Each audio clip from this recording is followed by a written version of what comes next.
This is part 3 of a series of videos covering blob modeling and blob tools in TwistedBrush Pro Studio. I'm using version 16.05. Continuing from the last video where I showed some of the blob modeler brushes for adding and subtracting material to your blob layer. I'm going to continue showing a little bit more of some other brushes of working with your base model. I call it a model even though it's not 3D. It's strictly 2D and you're controlling the highlighting. But because of the defined lines that occur within the drawing and material, I like to call it a model or an object in the way you work with the data. One thing to point out is when using the add tools, you'll notice the color is always going to end up being the middle gray. You can change it, but highly recommended that you leave it at gray when you're doing any of the modeling level work. The reason being it allows you to see what the true highlights and shading is within your object. So moving on now to, I'm going to go to the Blob Shaper art set, and here we have a series of brushes for changing the shape that we may already have. And I refer to it as shape or model, but it doesn't really need to look like a specific object. I'm just using this, and this is, of course, just a blob here, which can be anything. Here I selected just the Shaper tool.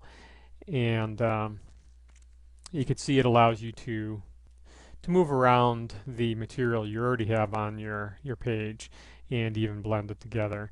And given that, once you can really shape it the way you want to, that's the Shaper. There's a variety of different things, brushes for doing things. The liquefier is even more pronounced at smoothing the edges of what you already have, the material you have on your layer.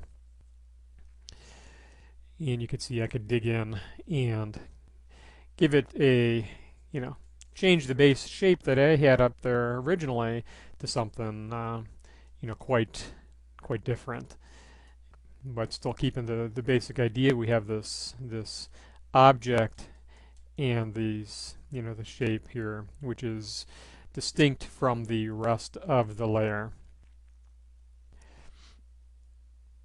So that was the Shaper. There's a variety of different brushes there, and they don't, again, just like with the modeler, they don't all have to be smooth. There's a variety of things for roughening the material up.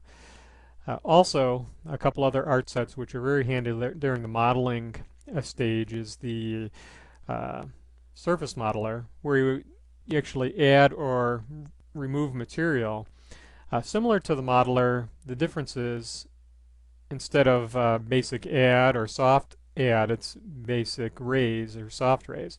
So the difference here is we're not adding new material to the layer, we're modifying the highlights or the strength of the material we already have. So you could even be at the edge here, and you notice it keeps the edge. We're not adding new material, whereas the add would have put new material here. And the same reverse goes for the lower.